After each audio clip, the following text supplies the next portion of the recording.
Programang ito ay rated SPG. Striktong patnubay at gabay ng magulang ang kailangan. Maaaring may masiselang tema, lengguwahe, karahasan, sexual, horror o droga na hindi angkop sa mga bata.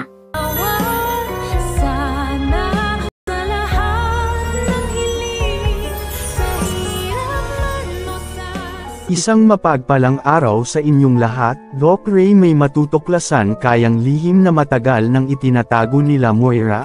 At yan ang ating pag-uusapan ngayong araw na ito.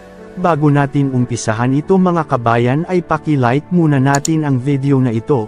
Maraming salamat po. Hindi na nga mapipigilan pa si RJ na tuluyan ng maalis sa buhay nila si Moira.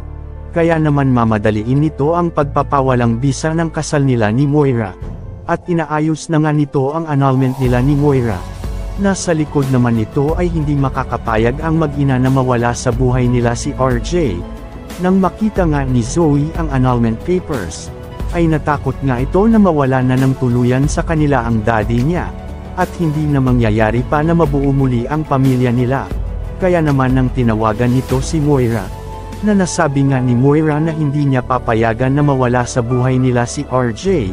Ano na naman kaya ang gagawing plano ni Moira upang mapawalang bisa ang penile na annulment sa kanya ni RJ? Nagkaroon nga ng pag-asa si RJ na aminin na nito ang nararamdaman niya para kay Lynette. Dahil na din sa sinabi sa kanya ni Doc Ray na bakit hindi daw subukan ni RJ na sabihin kay Lynette na mahal pa din niya ito. Na wala naman daw mawawala kay RJ kung susubukan nito na umamin kay Lynette. Na hindi pa naman daw kasal si Lynette kay Doc Carlos. Kaya may pag-asa pa silang magkabalikan ni Lynette.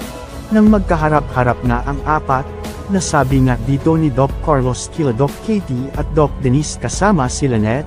Nabuo daw ang loob niya na pakasalan si Lynette, na wala na daw makakapikil pa sa kasal nila kahit na sino pa.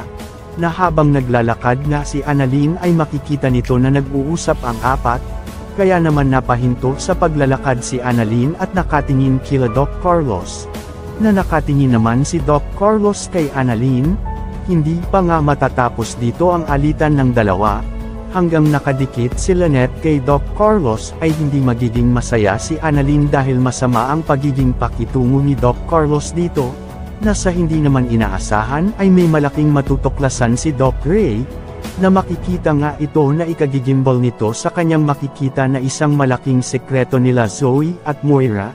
Na hindi pala magkamatch sila Zoe at RJ, na nalaman nito na si Doc Carlos pala ang tunay na ama ni Zoe at hindi si RJ, dahil natagpuan niya ang DNA test ni Zoe. Dito na nga sasabog ang malaking sekreto na magpapabago sa buhay ng lahat, at yan ang mga kabang-abang mga kabayan. Bago ang lahat, huwag po nating kalimutan na i-subscribe, like at i-click ang notification bell para lagi kayong update sa mga susunod ko pang mga video upload. Maraming salamat po sa panunood sa aking munting channel Maxine Vlogs. Bye bye po.